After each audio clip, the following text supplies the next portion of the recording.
So my question is, what is happening to our communities?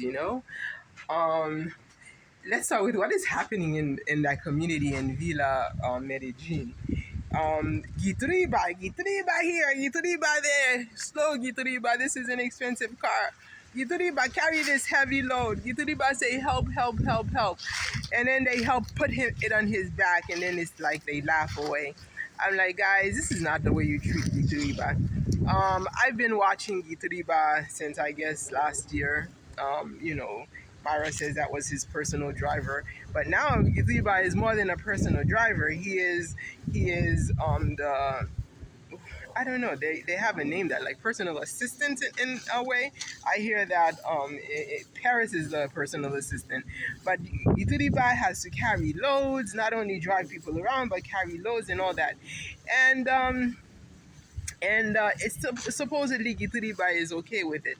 Because why would Gitriba be okay with it? Well, one of the things that we might consider is the fact that for Gitriba, that is social acceptance. He didn't even ask for it. Ayamara by himself, created a YouTube channel for him, so he is involved in the community. And this reminds me of my mother when she goes back to her country. The way why people slave after her like that, with no complaint, is because she allows them to become part of the community. Those popular people like my mother, I am Myra, in the community. So people go ahead and try to, they will be slaves to them, just so they could be part of the community. I guess this is why Gitriba is behaving like that.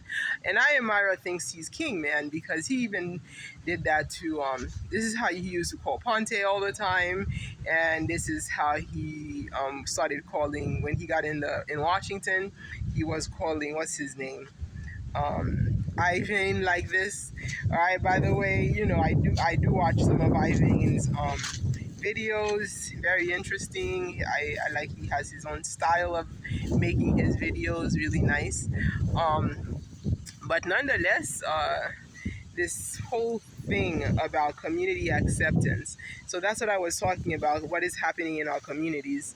Um, it's for me, I really appreciate, like I was saying, I really appreciate the feedback that I'm getting from Kenyans. That doesn't mean that I'm gonna let them treat me anyway. A lot of us compromise, in order to be able to fit. A lot of us compromise in order to be able to fit, um, because some people have that social privilege which we don't have per se. So we compromise, and this is one of the issues is, when it comes to fighting, I guess even discrimination. Like me, who find myself here in the US displaced, not by myself, but by parents, and constantly fighting for my identity and all these things that's happening in Haiti. And of course, I voice my opinion. A lot of people may not agree. Some come and they disagree, but they don't mind. But some come and they disagree, and it's like a big deal. A lot of people do not agree with what I'm saying, with what I have to say sometimes.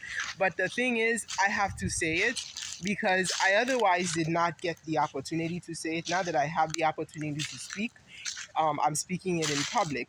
Usually, certain things that I guess I might say here would be things like I would have loved to have had the opportunity to say it in the living room or in the den with my family, but I wasn't given that privilege. So I appreciate the fact that I would have the opportunity to say it here. And this is how, and I find that it's very helpful. It is very helpful to be able to express yourself, whether or not it is, even if it's not, may not be completely logical. But the thing is, when you express yourself and then somebody comes and tells you, well, this is where I'm coming from, then you can weed out your logic. Does that create issues? Yes, of course it may create issues, because some person or people may not like what you are saying, and then it creates like a whole world of issues around you. But for me, and then you're like, oh my God, I should have been diplomatic. But the problem with diplomacy is that it's very dangerous, because when you're trying to be diplomatic and you don't have the whole picture and you're inhibiting yourself, what ends up happening is that you may fall in holes. Um, that those who have a greater picture of what they're doing or what's around you or creating. So you might end up just falling in those holes because you're trying to be diplomatic and you're inhibiting what you have to say. And the other thing is sometimes you're inhibiting what you have to say because you weren't allowed to say it, but somebody else who was allowed to say it says it. So the reaction towards that other person is completely accepting, oh, now we understand, whereas the reaction towards you was completely negative. So we have to realize that just because they disagree with you doesn't mean that they disagree with the idea.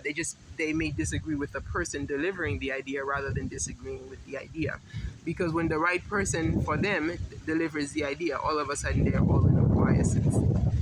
So we have to consider that, when we are struggling against something. Particularly for me, it's struggling against identity crisis. Identity crisis, not that I have an issue with my identity, but I have an issue with my identity's existence in society. The way I see myself or I perceive myself, for me to be able to comfortably exist within society, has been my forever struggle. Because at one point I think I was able to do that. I was able to sit in the den and just be myself.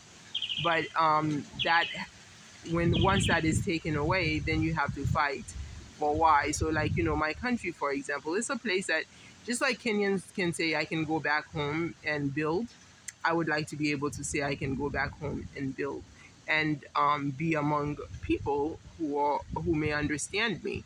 And it many people might not understand what it's like, what I'm talking about here.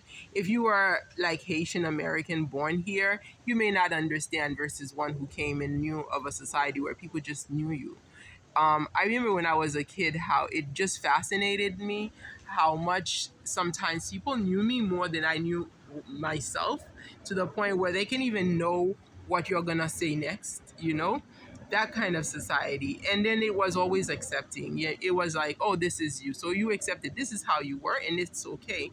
But as we grow older and if we are um, uprooted from our society, then it becomes difficult because then we get into these societies that may not know us. We constantly have to keep explaining ourselves, redefining ourselves, you know, and it's not good because sometimes, how sometimes you don't have words to translate or you don't have words to explain, and you may be choosing the wrong word. So constantly having to redefine yourself in words is not the right thing. We should be able to have the freedom to have our society where we don't have to constantly be defining ourselves in words, where it's just everybody just knows us for us. So that's why fighting for our Haiti is so important. That's why my anger towards what's happening and who's doing it to Haiti is important, because there are certain things I knew about Haiti, the racism, the colorism. I discovered from my father that there was a high Middle Eastern population, which is Syrians. My father told me in Haiti, which I never even really knew because I never was in Haiti to know. I was only in my country, in my homeland, and when I did go to Haiti, I just went to my country where it was just all blood relative, be they fifth cousin, 10th cousin, or whatnot. The villages or just blood relatives. So it's very difficult to say oh, this is the population because I never was able to go throughout Haiti to realize what's happening, you know? So it is when I came here and I started struggling with social issues that I started learning about, who I thought were mulattoes turned out to be Syrians, you know? And then the killing of Jovenel Moise also was a high enlightenment,